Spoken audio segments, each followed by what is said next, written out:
Dismissive avoidants often seem like from the outside they've got an incredible sense of self esteem because they have no problem saying no to things or being assertive or setting their boundaries. But one thing that's really important to notice is that dismissive avoidants may not always feel on the outside as they express on the outside. In fact, on the inside, they often can really struggle with self esteem and have extreme highs and lows in terms of the way that they feel about themselves. Now, you wouldn't necessarily know this because dismissive avoidants are not the most outwardly expressive creatures, of course. And in this video, we're going to cover really important components of how to improve self esteem as a dismissive avoidant. And if you have a partner and a loved one who is a DA, we're also going to cover a little bit of the things that they're not doing that can give you some more insight and awareness into their internal world and better understanding them.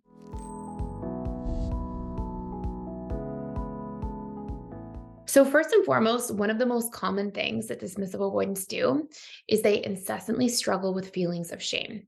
And you wouldn't know this from the outside, but sometimes when dismissive avoidants are setting these really strong boundaries and they're really withdrawing and pushing people away, it's actually because shame is the emotion that makes us want to hide. Think of if you've ever felt embarrassed in front of people. You want to run away, don't you? You want to get out of that space that you're in.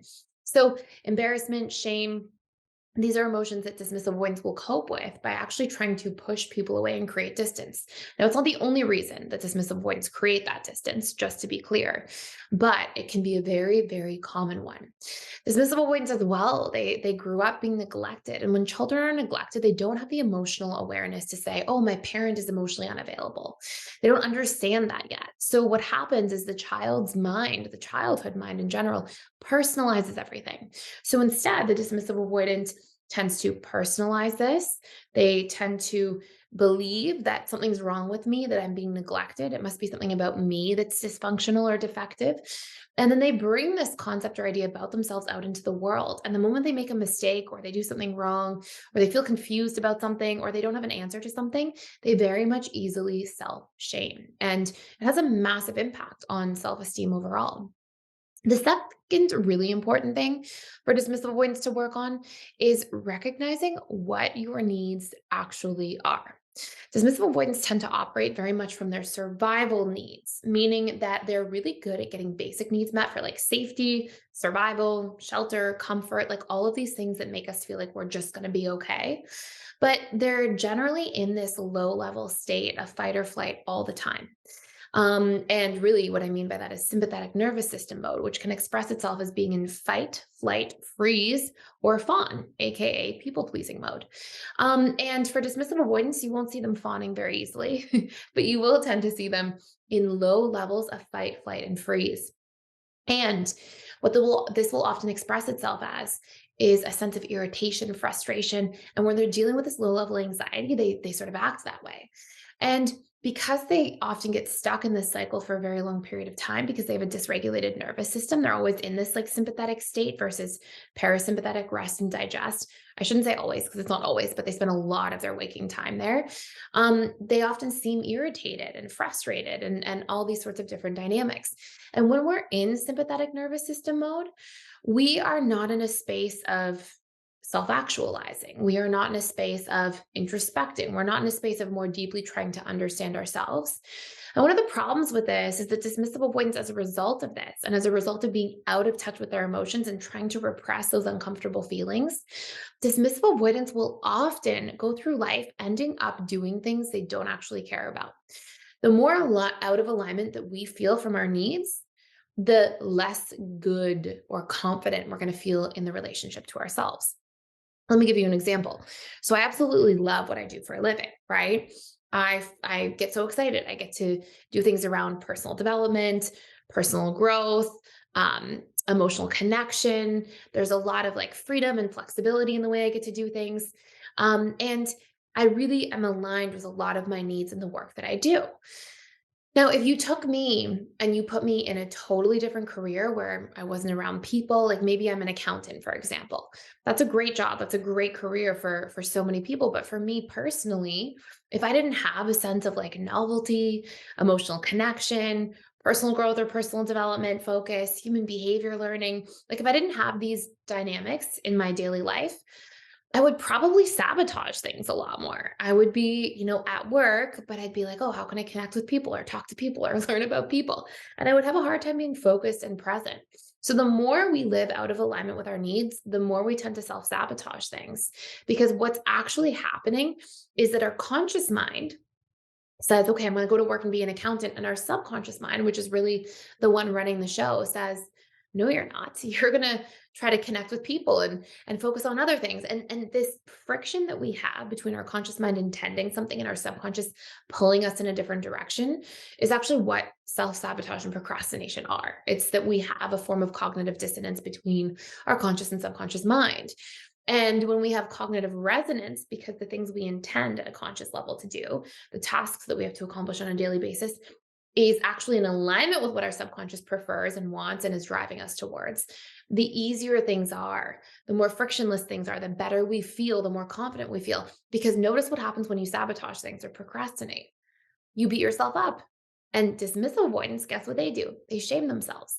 So the more you can learn your needs, not just your survival needs, the more you can regulate your nervous system, and the more you can actually live in alignment with your needs, the higher your self-esteem will become. And when you can work on not shaming yourself in that process as well, goes a long way. Now, there's another really important thing that I want to touch on here for dismissive avoidance. But before I do, if you want to do a much deeper dive into a whole course about self-esteem, you can check out our Skyrocket Your Self-Esteem course for free for 14 days.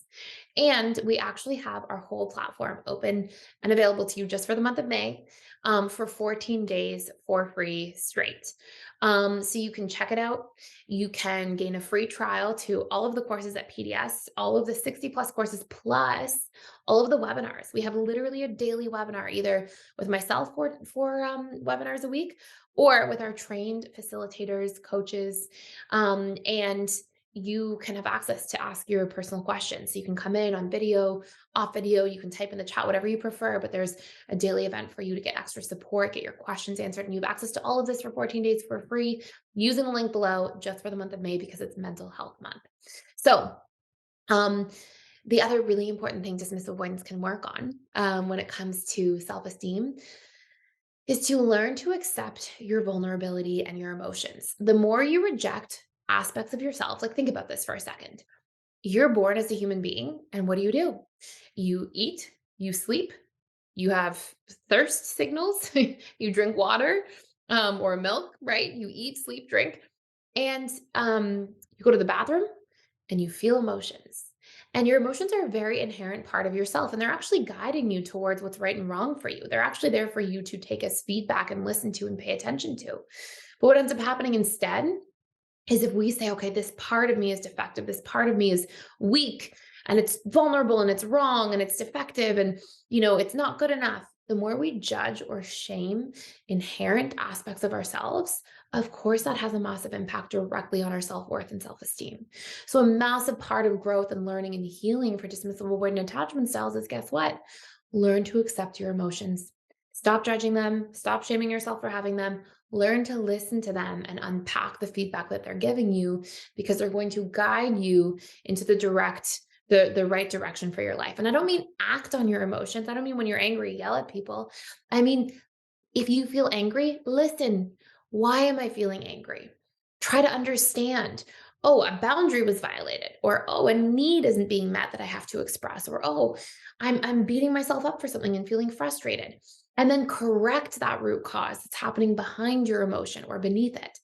And so I'm not saying yell and act on your emotion, but I'm definitely not saying ignore or repress your emotion. Your emotions are always giving you perfect feedback if you just get curious and try to discover what that is.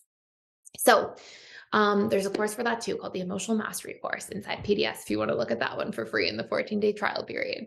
So that's it for today. Thank you so much for watching. If you enjoyed this channel, please consider liking, sharing, subscribing. I post literally daily content here every single day, 7 days a week, all about the subconscious mind, the new attachment theory, which is integrated attachment theory, and many, many other topics. So thank you for being here, and I look forward to seeing you in future videos.